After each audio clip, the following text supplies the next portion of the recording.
So there's a crowd gathered to be with Jesus. Folks who have been drawn to him, who have heard about him, who've been called into his presence. And Jesus tells them a short story, a wee folk tale. Matthew identifies this short story as a parable. Today we might call it microfiction. It's a story that takes less than a page to write down. And Jesus begins it by identifying that the story you are about to hear is a simile.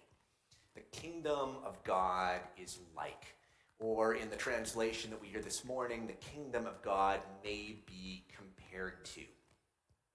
And what the kingdom of God is like is a man going out into the field and sowing seeds. And right away, there's a fascinating modifier that is put on these seeds. They're not just any seeds, but it's a thing that has never occurred to me to say about seeds. They're good seeds.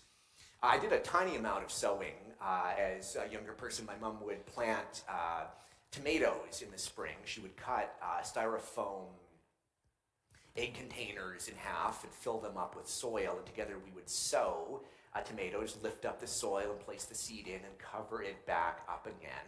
And if I ever told my friends that my mom and I had sowed tomato seeds, I never said to them when I sowed good tomato seeds.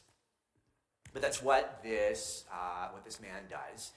It's a full day of sowing, and then at the end of the day, he goes back home and he gets washed up and maybe has a conversation with his family. Maybe they go to an early screening of the Barbie movie.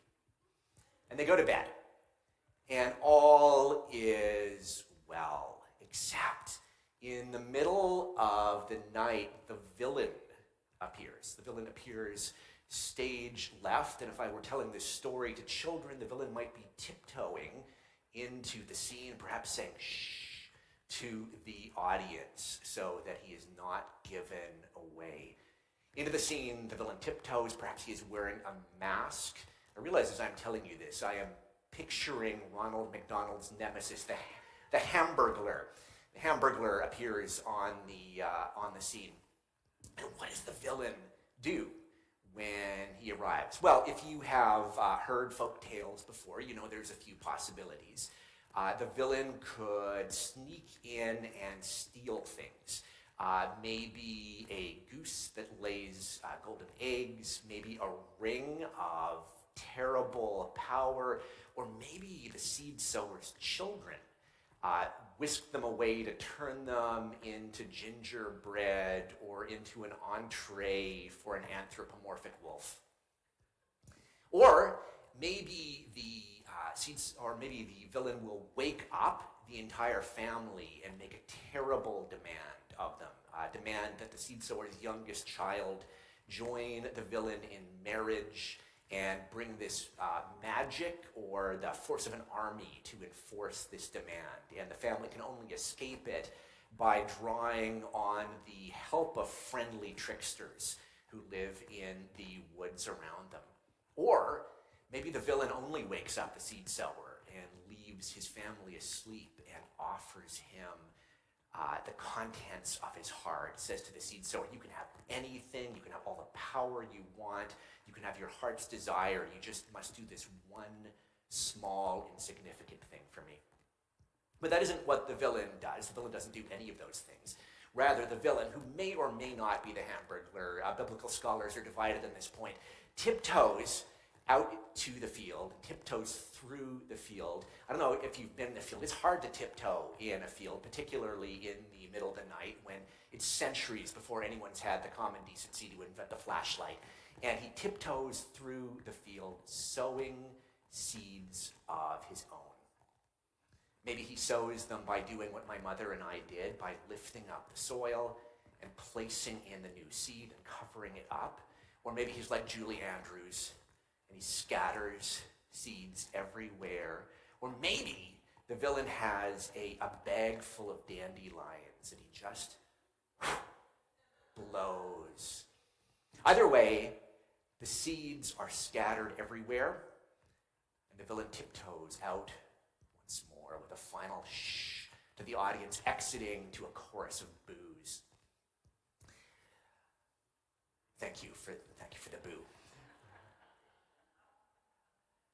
And so the seed sower and his family wake up in the morning, and as far as they know, everything is fine. Weeks pass, and it's not until the green blade riseth that the problem is discovered. And interestingly, some new characters show up at this point. It is the seed sower's slaves who discover the problem out in the field. Now, this is the point where if you were telling this story in 2023, if it were set in 2023, the entire story would come screeching to a halt. We've just found out that the seed sower is a slave owner. If you were to go to your neighbor and say, Frank, I really like your lawn, and Frank were to say to you, thanks, my slaves did it, you would think Frank was a terrible person. So information like that has just showed up. And even if the ancients had a different understanding of slavery than we do, this is still going to change how the people listening to Jesus understand the seed sower.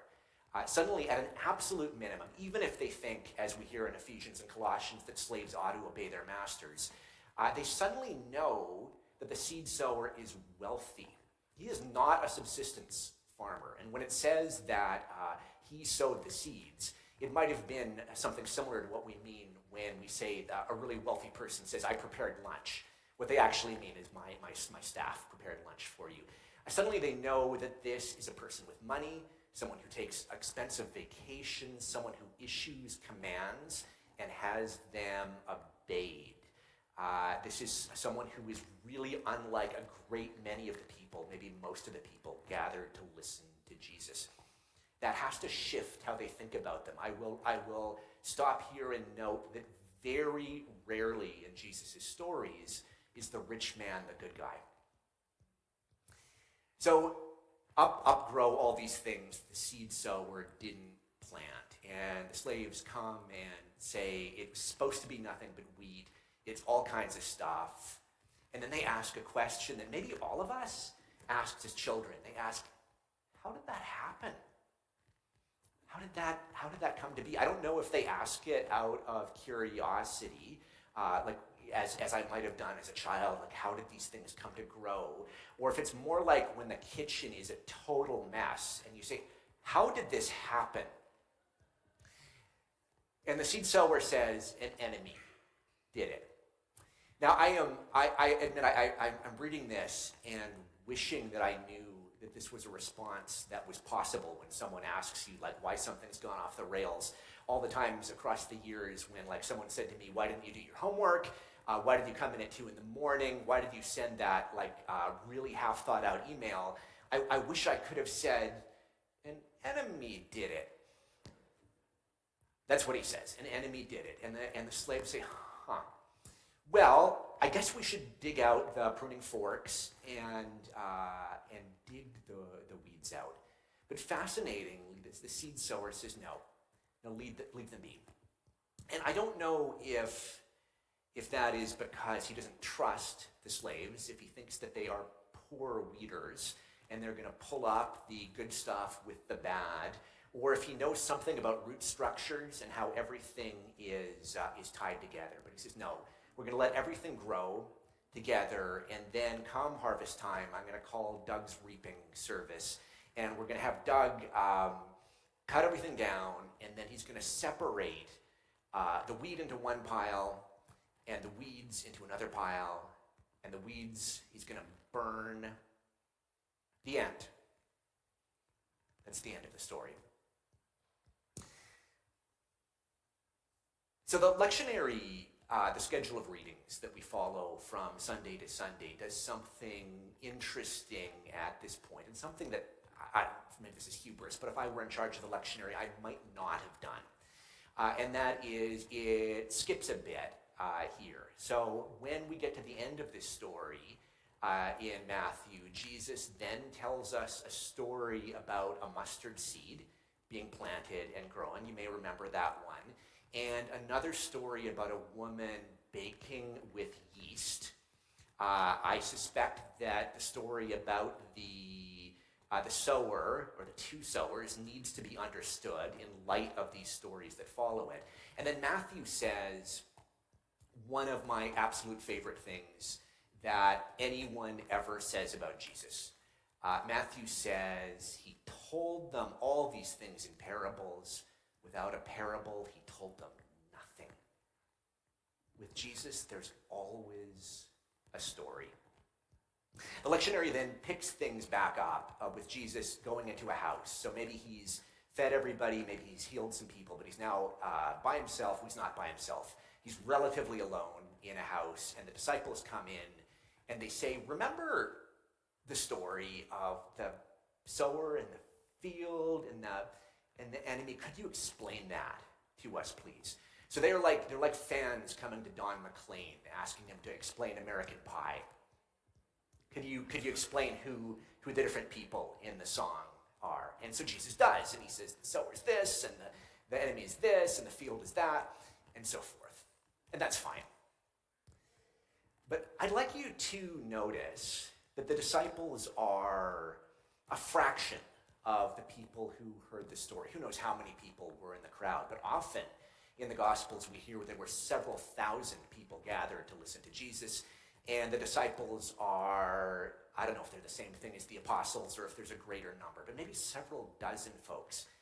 That means the vast majority of folks Jesus trusted to hear the story without the explanation. It was only the disciples who got the explanation. Everyone else, Jesus trusted to sit in the ambiguity of the story, to be okay with a story that just ended with weirdness, that just ended in a mysterious way. And what I'm wondering today is what would happen if we were to listen to this story not as the disciples with the explanation, but rather to listen to it as the crowd. If we too could go away with a mysterious ending, an ambiguous ending. So let's listen again. The kingdom of heaven is like a field. And in that field, a man comes and sows seeds. And then after a while, maybe in the night, a second person comes and sows seeds in the same field. And time passes, and the seeds grow together. Now, the first man, the first sower, is rich. He owns slaves, and it is the slaves who discover everything growing together. And the slaves ask him, how did this happen? The rich man, the owner of the slaves, realizes someone else planted seeds, and the other planter he calls an enemy, and the seeds planted by the other man he calls weeds. Who knows what the second person calls the seeds that he planted? Maybe he doesn't call them weeds at all. Maybe he calls them flowers. Because after all, what is a weed except a wildflower that I don't like? The slaves say to the rich man, should we do some weeding? Should we get rid of the weeds?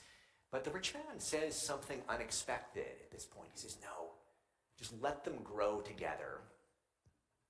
They're all going to grow up, and then come the harvest, we will have the reaper separate the wheat from the weeds, and we will burn the weeds. Who knows? Who knows if this is what he will do? Because he's already done something surprising once, hasn't he? By telling the slaves that he's going to let everything grow together. He's maybe allowed himself to be surprised by the news the slaves have brought him. The slaves who spot this unexpected growth first. In the gospel, it's always the least of these, isn't it, who notice the new growth first. And so I wonder if when everything is grown up, if the first sower will go through with his thread, or if he will decide to let the field be, if he will gaze upon it, the wheat, and in between the wheat, all sorts of flowers and fruits and vegetables and bees buzzing in between them. Something more glorious and unexpected than he had planned. Sometimes we look upon the field that is like God's kingdom, and we discover that growing in it is more than we could have asked or imagined.